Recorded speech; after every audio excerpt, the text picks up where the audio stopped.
Now, the very last thing I'd like to do with trigonometry for now is work out one example using derivatives to show that if our function f of x is equal to the sine of x, then the derivative of f of x, denoted by f prime of x, is the cosine of x. So to start out, we're going to use the definition of the derivative, which tells us that the function f prime of x is equal to the limit as h approaches 0 of the function evaluated at the quantity x plus h minus the function evaluated at x, all divided by h.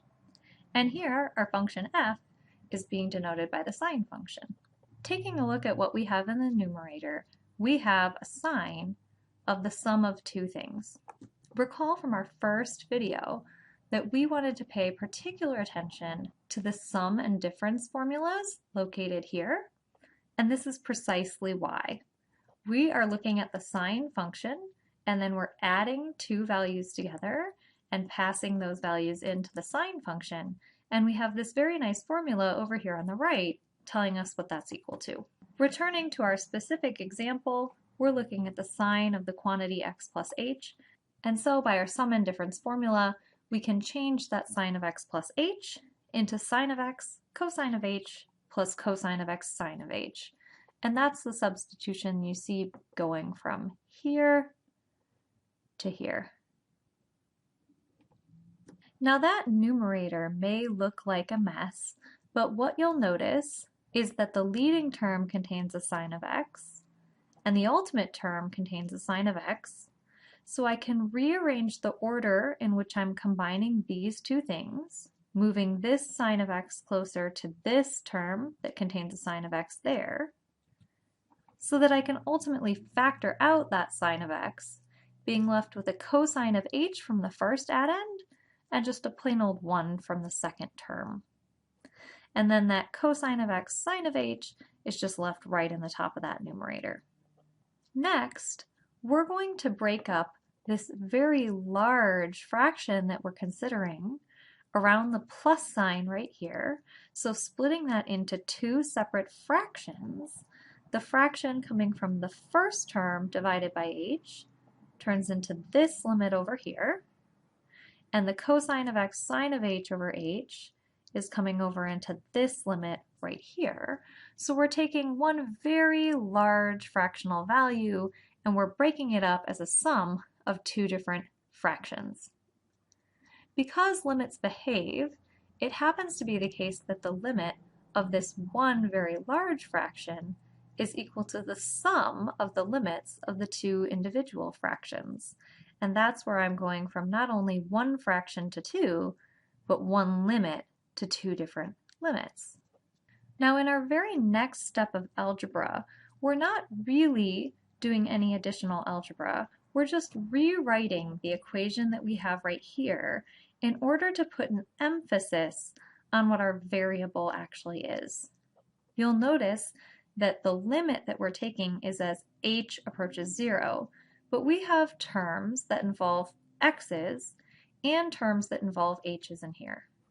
In our very next step, we're going to take anything that doesn't involve an h, like the sine of x from the first limit and the cosine of x from the second limit, and we're going to pull them out of the consideration of the limit because they're in essence constants here.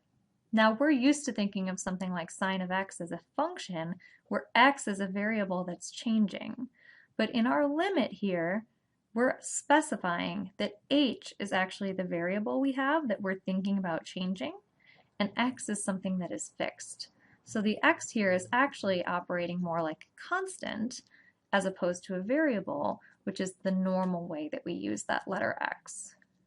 It's because these expressions don't contain any h's that we can pull them out in front of the limit, really just focusing our attention to the parts of those fractions that have h's in them. And now let's take a look at the limits that we have involved here.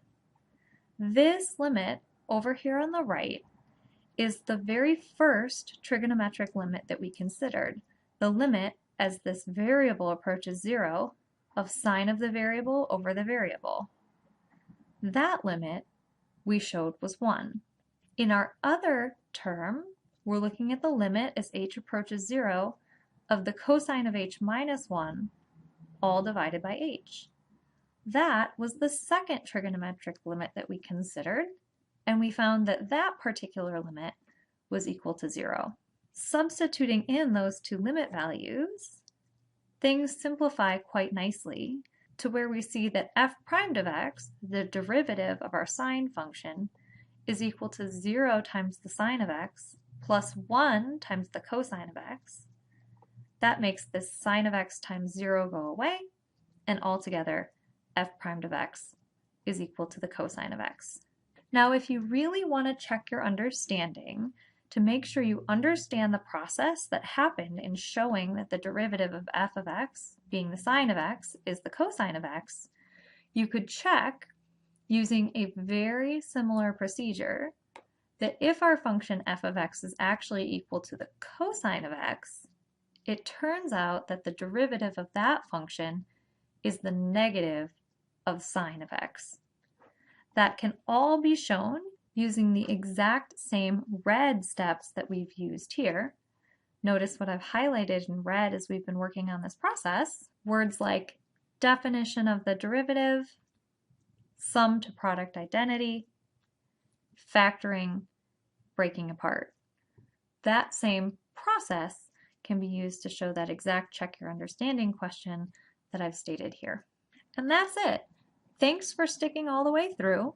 I hope we've had a good review of some basic trigonometric facts and that we've also tailored our view of trigonometry towards how we're going to be working with these things in a calculus class.